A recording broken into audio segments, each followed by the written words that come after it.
Assalamualaikum warahmatullahi wabarakatuh. Saya Siti Khairil Umah, NIM 1908107077 dari PGMI 4B. Di sini saya akan menjelaskan tentang puasa. Puasa menurut bahasa artinya menahan, sedangkan menurut syara ialah menahan diri dari perkara yang membatalkan puasa dengan niat tertentu. Syarat wajibnya puasa yaitu Islam, baligh, berakal sehat, mampu mengerjakannya, dan suci dari haid dan nifas. Fardunya puasa yaitu niat, menahan diri dari makan dan minum, menahan bersetubuh dengan sengaja, dan menahan dari muntah-muntah. Sedangkan yang membatalkan puasa yaitu masuknya suatu benda dengan sengaja sampai ke lubang yang membuka atau yang menutup, sengaja muntah-muntah, sengaja bersetubuh, haid, gila, nifas, serta murutan. Itu adalah sesuatu yang membatalkan puasa. Sunnah puasa untuk mengerjakannya yaitu cepat-cepat berbuka, membaca doa buka puasa, mengakhiri sahur dan berbuka dengan yang manis-manis, memberi makan kepada orang yang berbuka puasa, memperbanyak ibadah, serta meninggalkan pembicaraan yang jelek. Itulah sunnah-sunnah puasa yang baik untuk mengerjakannya. Puasa itu ada beberapa macam. Satu yaitu ada puasa wajib di bulan Ramadan. Niat puasa wajib di bulan Ramadan yaitu nawaitu shauma ghadin an adai fardhi syahrin ramadhana hadihi sanati fardhu lillahi ta'ala. Itu niat puasa di bulan Ramadan. Ada juga doa berbuka puasa di bulan Ramadan yaitu Allahumma laka sumtu wa bika amantu wa ala rizkika afrotu bi rahmatika ya arhamar rahimin. Itu doa berbuka puasa. Selanjutnya macam-macam puasa itu ada puasa sunnah Syawal. Puasa selama 6 hari di bulan Syawal itu dianjurkan oleh Rasulullah Shallallahu Alaihi Wasallam. Dalam hadis riwayat Muslim, Nabi Muhammad Shallallahu Alaihi Wasallam bersabda, "Man shoma Ramadana summa asbiba'atu sita min syawalin kana kasyamidhar."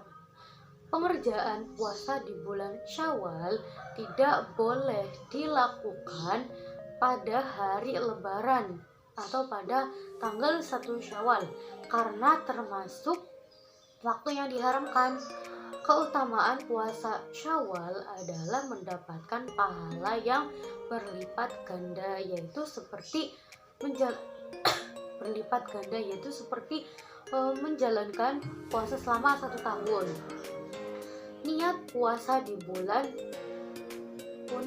sunnah di bulan Syawal yaitu nawaitu shauma ghadin an sittatin min syawalin sunnatalillahi ta'ala. Itu adalah niat puasa sunnah Syawal. Ada juga macam-macam puasa sunnah yaitu ada puasa sunnah Tasyu'a dan Asyura. Puasa sunnah Tasyu'a dan Asyura adalah puasa sunnah yang dilaksanakan pada tanggal 9 dan 10 Muharram. Niat puasa Tasyu'a dan Asyura. Yang pertama niat puasa Tasyu'a yaitu nawaitu shauma ghadin an adai sunnati Tasyu'a lillahi ta'ala. Itu niat puasa sunnah Tasyu'a. Niat puasa sunnah Asyura. Nawaitu shauma ghadin an adai sunnati sunnati Asyura lillahi ta'ala. Itu adalah niat puasa sunnah Asyura. Macam-macam puasa sunnah lainnya yaitu puasa Senin, Kamis. Rasulullah SAW melaksanakan puasa sunnah di hari Senin dan Kamis. Hal itu dilakukan karena terdapat keistimewaan di hari tersebut. Niat puasa sunnah Senin dan Kamis. Yang pertama, niat puasa sunnah Senin. Nawaitu sauma yaumal isnaini sunnatan lillahi ta'ala. Niat puasa sunnah di hari Kamis. Nawaitu sauma yaumal khamisi sunnatan lillahi ta'ala. Itu adalah niat puasa sunnah di hari Senin dan Kamis. Selanjutnya, macam-macam puasa sunnah, yaitu puasa sunnah Yaumul Bidl. Puasa Yaumul Bidl di bulan Dzulhijjah dikerjakan setiap tanggal 13, 14, dan 15 setiap bulan pada kalender Hijriah.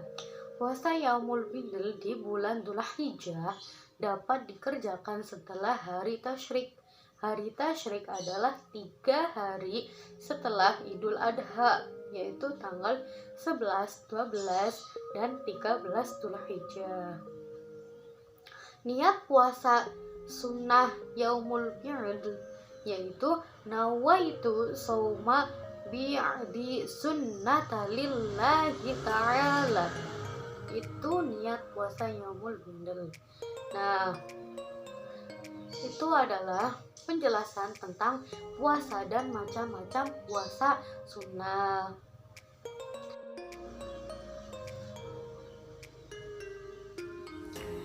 Selanjutnya yaitu penjelasan tentang zakat.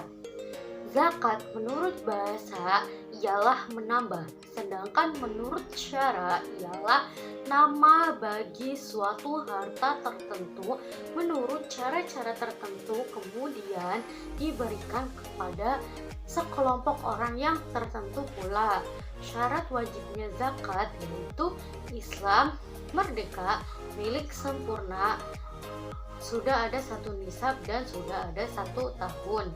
Orang yang berhak menerima zakat diantaranya yaitu orang fakir dan miskin, amil atau orang yang mengelola zakat, mu'alaf hamba sahaya, sabilillah atau orang yang sedang berjuang di jalan Allah, dan ibnu sabil atau orang yang sedang melakukan perjalanan dengan tujuan kebaikan.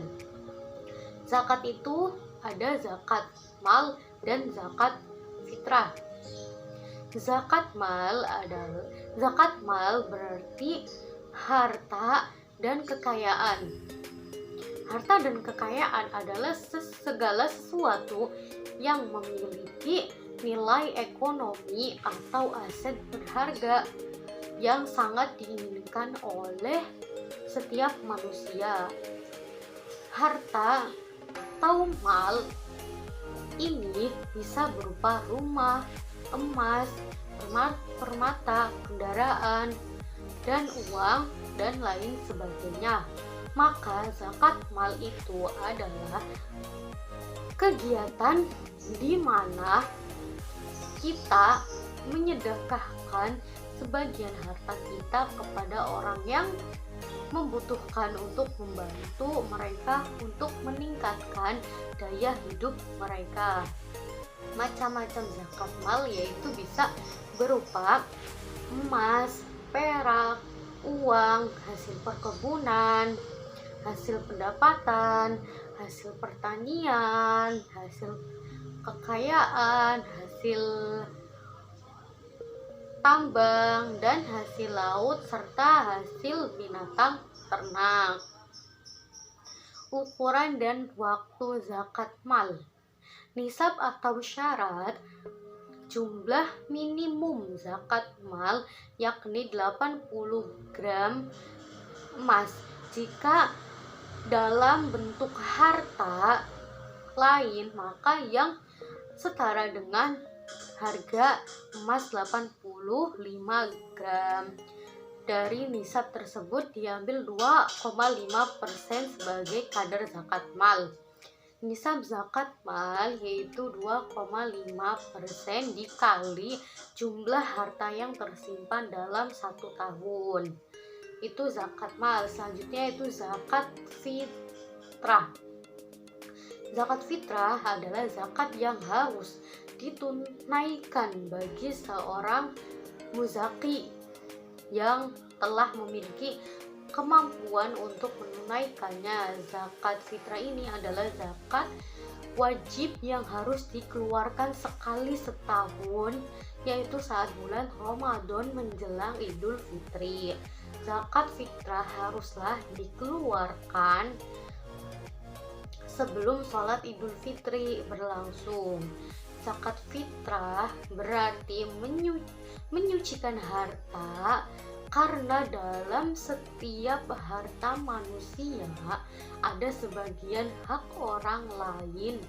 Zakat fitrah ini hukumnya wajib ditunaikan bagi setiap muslim yang mampu. Macam-macam zakat fitrah yaitu bisa dengan biji-bijian, gandum, kurma, beras, dan makanan pokok. Ukuran dan waktu zakat fitrah.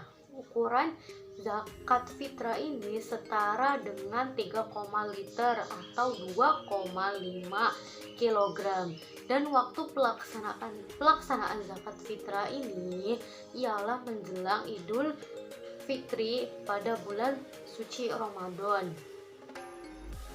Selanjutnya yaitu pengertian muzaki dan mustahik.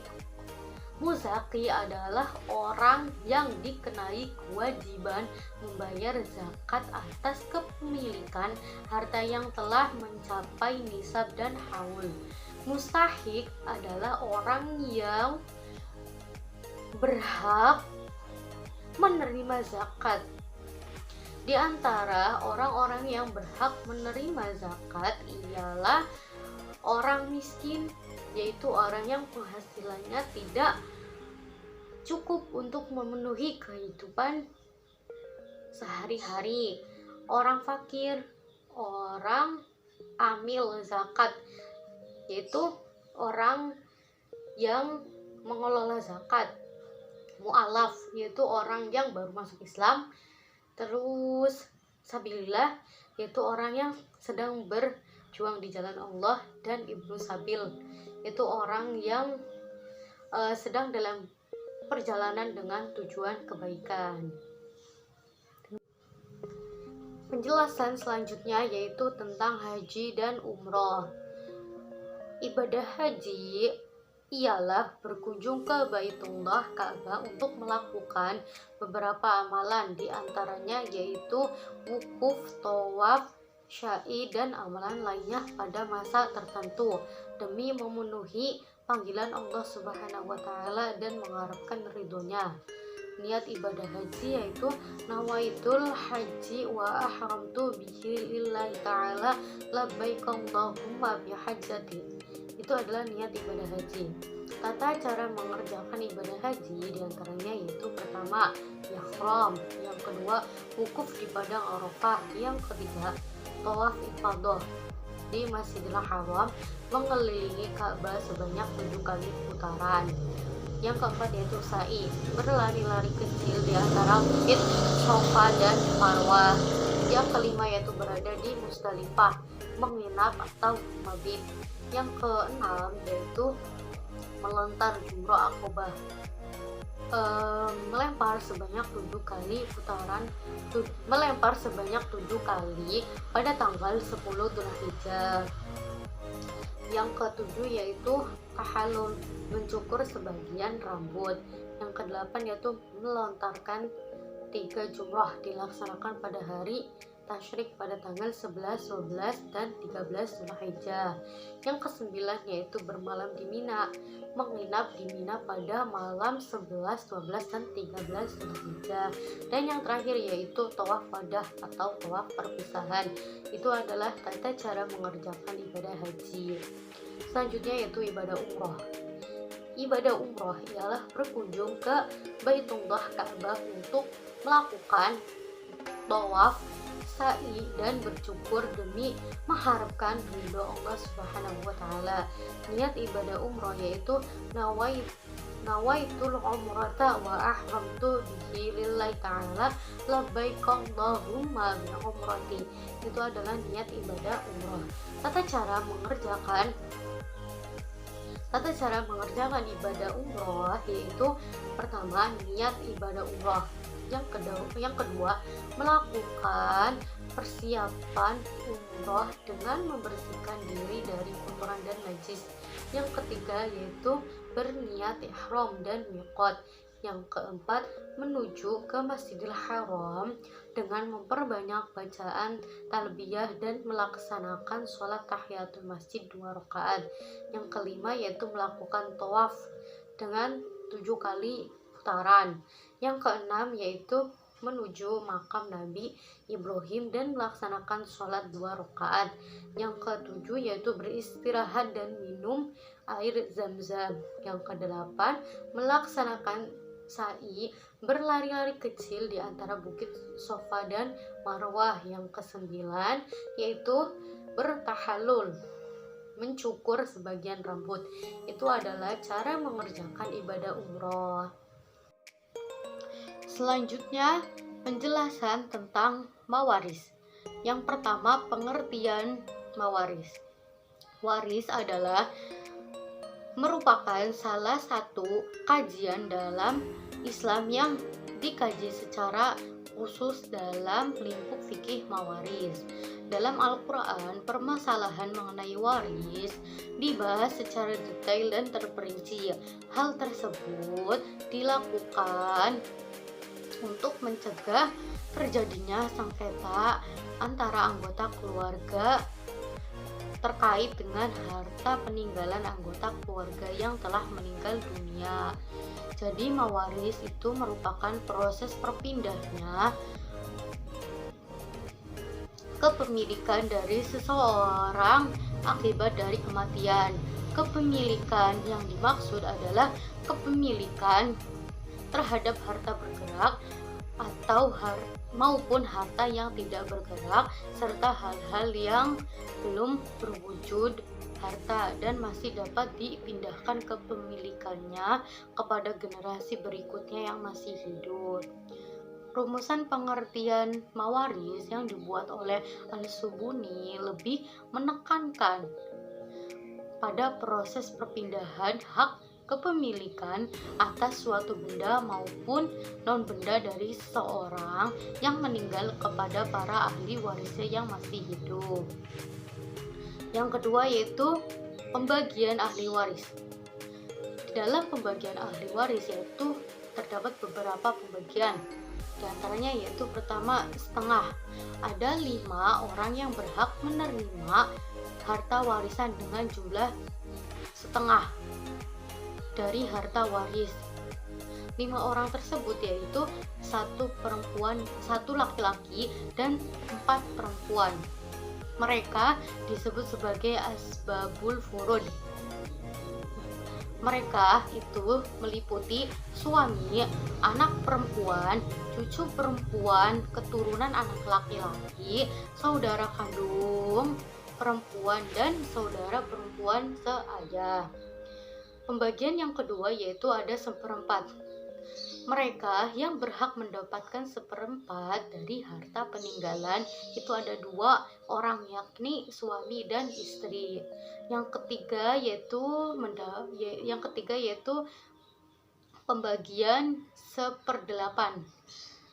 Jumlah 1/8 diberikan hanya ke satu pihak, yakni istri. Ia akan menerima 1/8 harta suami bila sang suami memiliki anak atau cucu, baik lahir dari rahimnya maupun dari istri lain. Yang keempat, pembagian yang keempat yaitu ada 2/3. Ahli waris yang berhak mendapatkan 2/3 harta ada 4 orang, semua itu perempuan, yaitu meliputi anak kandung 2 atau lebih, cucu perempuan keturunan anak laki-laki 2 atau lebih. Lalu saudara kandung perempuan 2 atau lebih dan saudara perempuan seayah 2 atau lebih. Selanjutnya yaitu pembagian sepertiga. Yang kelima yaitu sepertiga. Yang berhak mendapatkan sepertiga adalah ibu dan 2 saudara baik laki-laki maupun perempuan, yang 1 ibu. Yang keenam yaitu mendapatkan pembagian seperempat. Islam juga mengatur kelompok yang menerima seperempat warisan. Ada 7 orang. Mereka adalah ayah, kakek dari bapak dari ayah, ibu, cucu perempuan keturunan anak laki-laki, saudara perempuan seayah, nenek kandung, saudara laki-laki dan perempuan seibu.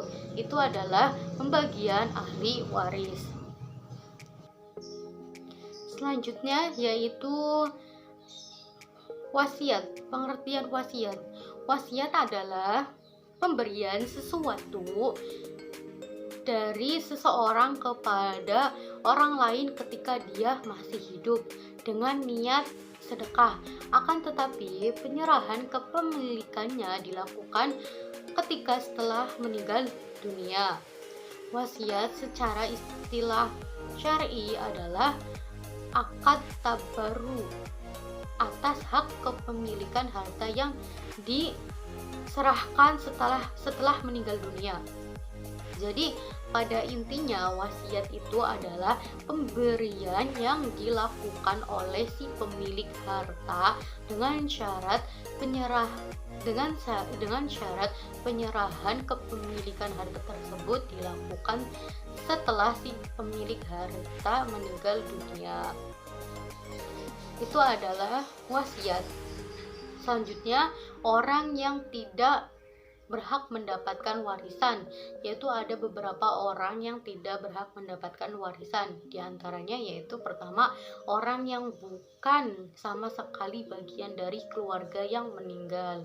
Yang kedua yaitu orang yang telah dijatuhi hukum karena membunuh atau mencoba membunuh orang yang meninggal atau si pewaris tersebut. Yang ketiga itu orang yang dengan putusan hakim pernah disepelekan karena dengan fitnah telah mengajukan tuduhan terhadap pewaris bahwa pewaris pernah melakukan kejahatan.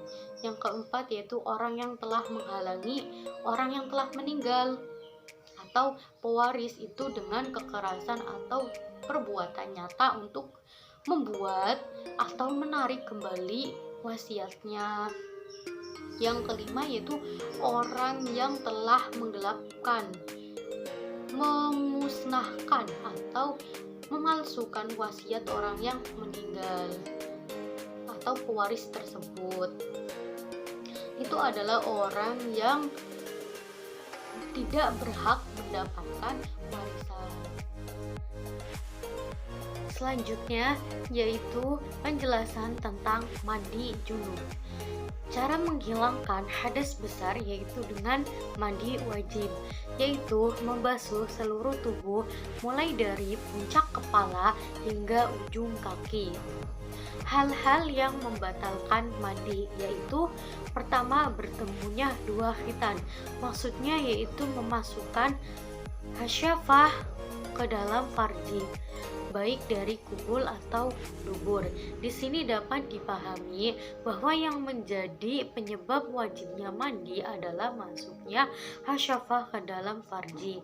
Yang kedua yaitu hal yang membatalkan mandi yaitu keluarnya mani atau sperma, baik keluarnya karena mimpi atau sebab lain, baik disengaja ataupun tidak disengaja, dengan perbuatan sendiri atau tidak. Yang ketiga yaitu mati, dan matinya itu bukan mati syahid atau bayi yang mati karena keguguran dan tubuhnya belum berbentuk. Yang keempat yaitu yang mewajibkan mandi yaitu selesai nifas, atau bersalin setelah berhentinya darah yang keluar dari rahim sesudah melahirkan. Yang kelima yang mewajibkan mandi yaitu wiladah setelah melahirkan. Melahirkan mewajibkan mandi jika keluarnya bayi melalui jalan semestinya. Namun bila tidak melalui jalan semestinya seperti bedah sesar, maka tetap mewajibkan mandi menurut pendapat yang ashah atau pendapat yang lebih kuat. Yang terakhir yaitu yang mewajibkan mandi yaitu setelah selesai haid. Nah, itu adalah hal-hal yang mewajibkan mandi. Selanjutnya syarat-syarat mandi yaitu Islam, tamyiz, tidak ada penghalang sampainya atau mengalirnya air pada anggota yang dibasuh. Yang ketiga, tidak ada suatu yang mengubah air. Yang kelima, menghilangkan najis. Yang keenam, menggunakan air yang suci dan mensucikan. Itulah syarat-syarat mandi. Selanjutnya fardunya mandi. Fardunya mandi yaitu niat. Niat bersamaan dengan mula-mula menyiram tubuh. Lafal niat mandi wajib yaitu nawaitul ghusla li raf'il hadasil akbari fardhon lillahi ta'ala. Yang kedua yaitu yang fardunya mandi menyiram seluruh badan dengan air, yakni meratakan air ke dalam seluruh tubuh. Yang ketiga yaitu fardunya mandi yaitu menghilangkan najis. Selanjutnya sunnah-sunnahnya mandi. Sunnah-sunnahnya mandi yang pertama yaitu mendahulukan membasuh segala kotoran dari najis dari seluruh tubuh. Yang kedua, mendahulukan mengambil air wudhu, yakni sebelum mandi disunahkan berwudulah terlebih dahulu. Yang ketiga yaitu sunnahnya mandi berdiri. Yang keempat, sunnahnya mandi yaitu menghadap kiblat sewaktu mandi dan mendahulukan bagian kanan daripada kiri. Yang kelima yaitu sunnahnya mandi adalah membaca basmalah pada permulaan mandi. Yang keenam, sunnahnya mandi yaitu menggosok seluruh badan dengan teliti sampai 3 kali. Yang ketujuh, sunnahnya mandi yaitu membaca doa sebagaimana membaca doa setelah berwudu. Larangan orang yang sedang junub yaitu 1. Melaksanakan sholat. Orang yang sedang junub tidak boleh melaksanakan sholat, tidak boleh melakukan tawaf di Baitullah, tidak boleh memegang kitab suci Al-Quran, tidak boleh membawa atau mengangkat kitab suci Al-Quran, tidak boleh membaca kitab suci Al-Quran, dan yang terakhir yaitu tidak boleh berdiam diri di masjid. Itu larangan bagi orang yang sedang junub. Selanjutnya doa setelah bersuci. Lafal doanya sama halnya dengan doa setelah berwudu yaitu asyhadu an la ilaha illallah wahdahu la syarikalah wa asyhadu anna muhammadan abduhu wa rasulah Allahumma ij'alni minat tawwabina waj'alni minal mutatahhirina waj'alni min ibadikas sholihin. Itu adalah doa setelah bersuci. Terima kasih. Wassalamualaikum warahmatullahi wabarakatuh. Stop wasting my time trying to get mine, get out the